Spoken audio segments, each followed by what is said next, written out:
Hey everybody, this is SS8Z, and I have decided that I am going to do Supergirl vlogs now, in sort of the tradition of my hypothetical one. These are going to be the for real Supergirl vlogs. Yes, I'm so incredibly clever. Um, as for the schedule, these are technically going to be late because since I no longer have cable, I will only be able to watch the show the day after with on the CBS All Access thing. But I will, aside from that, I will try to get them up Tuesday nights. And this one, and again, like the hypothetical one, this is going to be recorded on my phone and then uploaded immediately, no cuts or anything. So you're going to get me in all my awkward glory.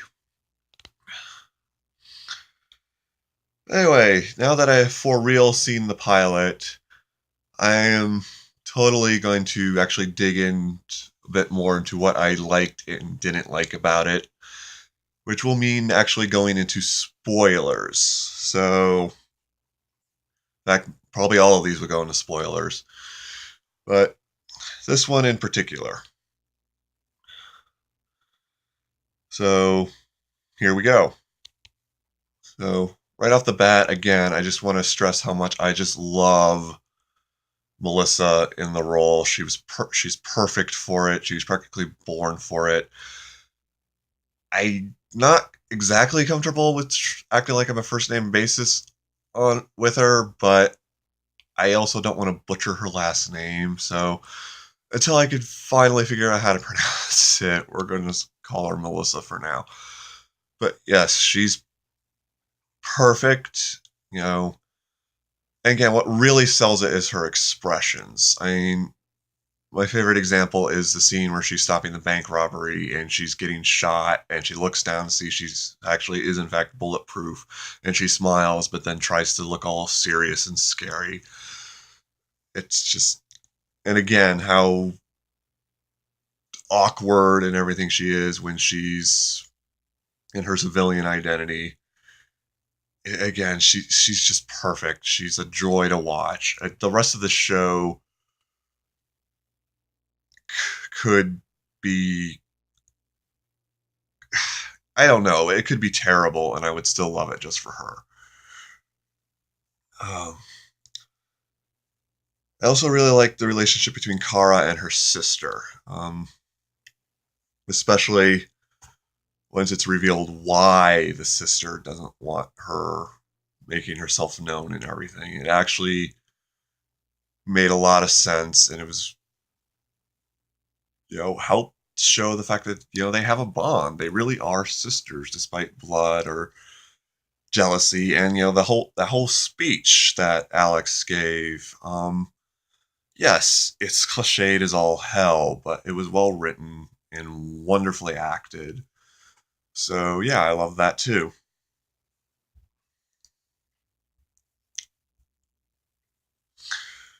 I also like what an a-hole Hank Henshaw was, and if you're familiar with the comic books, that makes a lot of sense. And again, this whole thing for me, it's just fun. Okay, I'm just gonna flat out say this is the third time I've watched this. And it was just as much fun as it was the first time, if not more so, because I started picking up a lot of things I'd somehow missed the other two times. Like, for example, how brutal that last fight scene is. I mean, holy crap. I mean, they are just beating the crap out of each other, and it's fantastic.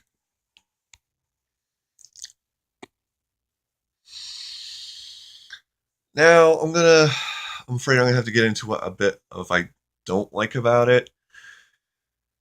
And again, another disclaimer here. Yes, I realize I'm going to be saying all this as a white Christian male. I don't know how much of this you can take seriously, but I still feel like it needs to be said.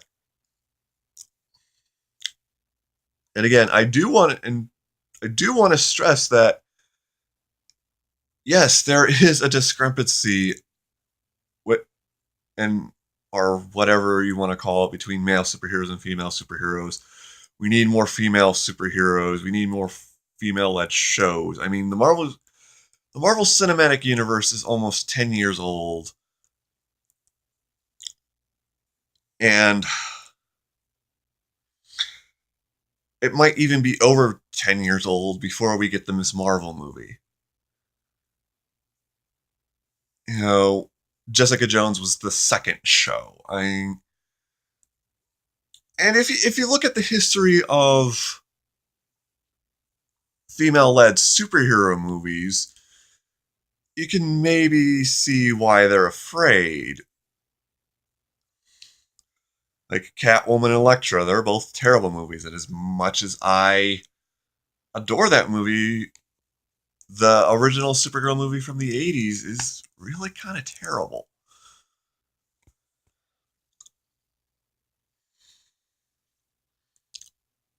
So I get why there's so much emphasis on the fact that in this show, we have a female hero. Problem is they beat that drum just a little too much. And when you have a woman in a diner saying female hero, that just comes off as incredibly awkward. If she's had lady superhero or some such, I probably would have gone right over my head. The biggest problem, though, is when Alex says, why? Because she's just a girl. At that point, you were using a sledgehammer when you need like more finely crafted tools. It's especially annoying when it's very clear that Hank Henshaw is not sexist. I mean, he treats Alex like an equal, or he treats her just as well as we see him treating everybody else. But also, one of the other DEO worker we see is a woman, and again, he's not treating her any differently. And at one point, he flat out says, "I don't trust aliens." So again, that line not only is it a freaking sledgehammer, it makes no sense. It just doesn't. And again, I get what they're going for, and I agree. A show like this is needed. I want nothing more than this to succeed. Not only because I love the character so much, not only do I love Melissa and the role so much, but yes, a show like this is needed. We need stuff like this, but if you go around cracking people over the head with a sledgehammer, you're going to actually hurt your cause more than anything. Yeah, again, discussing this with my roommate, he made an excellent point, and considering my other show, this might seem like an obvious example, but the reason why My Little Pony works so well right now is because never once do they make a huge deal of, oh my gosh, look at these girls, they're doing these amazing things. No, they just do the amazing things. And they're celebrated because they did an amazing thing. They're not a girl who did an amazing thing. And again, that's why it works. That's why just as much as I'm stressing we need Supergirl, we need something like My Little Pony right now. And I started watching Littlest Pet Shop too. So yeah, stuff like that. Stuff that shows women are just as capable as men, but doesn't shine the sun on it. And again, I get it. I'm not saying they are wrong to make the point at all, but they're just, again, sledgehammer. You need to do it more delicately.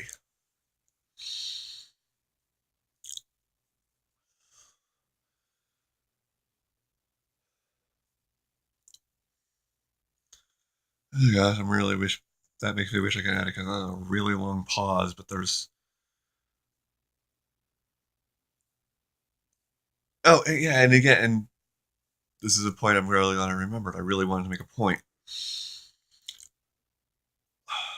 Shows with female leads, but don't emphasize the fact that it's a female lead, can be successful, especially in the comic book genre. The Wonder Woman TV show lasted 3 seasons. There was Xena Warrior Princess, which again, a show I loved. And now I don't have the greatest memory, but I don't remember at any point making them go, oh my god, look at this woman doing things that men do. And those shows worked.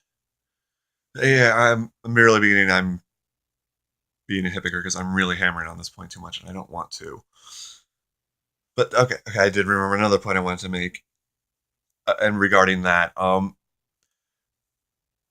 you also kind of contradict yourself making that point when she's in her 20s, has her own apartment, is on a dating site, has a career, a job, but you're still calling her Supergirl. And again, they're trying to justify it. There's that whole speech, which I still find stupid. I'm sorry. But the producer, again, who's someone I respect because he's doing wonderful work on Flash, he's trying to make the point that just because she's a girl doesn't mean she's less than a man. And yes, I agree 100,000%. But you're trying... Let's just say Superman was the same age when he started. He was still Superman. Peter Parker was 15 when he started. He was still Spider-Man. And just off the top of my head, I can't think of any adult male superheroes who call themselves whatever boy. Meanwhile, again, this example, she's at least 24, 25, Supergirl. Batgirl, the original Batgirl, I think was in college, or when she was introduced in the Adam West show, I'm pretty sure she was an adult, still Batgirl. So again, if you want to make the point where she's just as powerful as Superman, she's just as heroic as Superman, you should have made her a teenager if you wanted to use Supergirl. And again, Melissa looks young enough. Again, rewatching this for the third time, there was one scene where I seriously would have thought she was 17, if not younger. Again, that really bugs me, that you're trying to stress this point, but at the same time, they're contradicting it. It just really doesn't work. Again, I don't want this to be too negative, because like I said, this is the third time I've watched it, and I loved it just as much as the other two. If not more, I'm still super excited. As much as this stuff might bug me, it's not enough to ruin the show for me. Again, Melissa is perfect in the role. She sells it. And the fight scenes are fantastic. And there is a twist at the end that I don't want to ruin, but it's what helps their point more than anything. In fact, this reminded me of another point I wanted to bring up. You can make this point subtly, and I think they did so in a way that I haven't seen anyone else mention it. My roommate didn't mention when we talked about it, and I haven't seen this mentioned anywhere on the internet. But this whole point of the feminism point that they're trying to make with this show can be made subtly, because they made it very subtly. Did anyone else notice that all the bad guys wanted revenge on Kara's mother? The fact that I think the only time her father is mentioned, I don't even know her father is mentioned by name, except for the whole fact that her Kryptonian last name is her father's name. The Kryptonian naming structure was explained to me at one point, but I don't remember it. Trust me, it makes sense. But she was the judge. She was the one who locked everyone away. And again, I'm sure there are other examples out there where this happens. But 9 times out of 10, they would have hated Zor-El, not Allura. So again, the point is made subtly. She was just as much of a threat or an important figure or anything. And again, I don't think anyone, it doesn't seem like anybody else has noticed that. I can't be the only one, but still, the fact that I haven't read any of that in any of the comments or anything. So we need stuff more like that. Subtle, sneak it in. Don't beat us over the head. So, yes, that was really well done. I really love that. That is how you do it.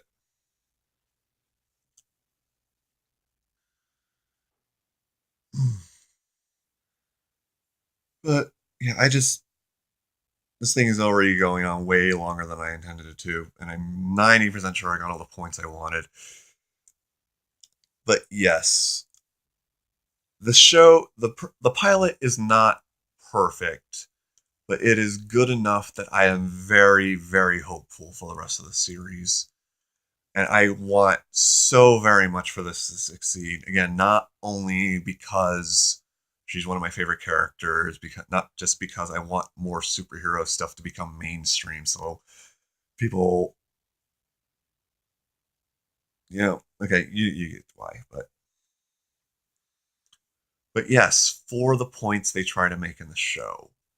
Yes, I agree 100%. This show needs to succeed for that. So please give this show a shot. Give it a chance. Remind yourself it's a pilot. Very few pilots are perfect. A lot changes between now and then, and going between the version I've seen and this one, they cut at least one thing out. So changes can be made. But yes, I still adore the show. Melissa, you were perfect. Continue the wonderful job. And I think that's it. So I will see you guys next week. Take care.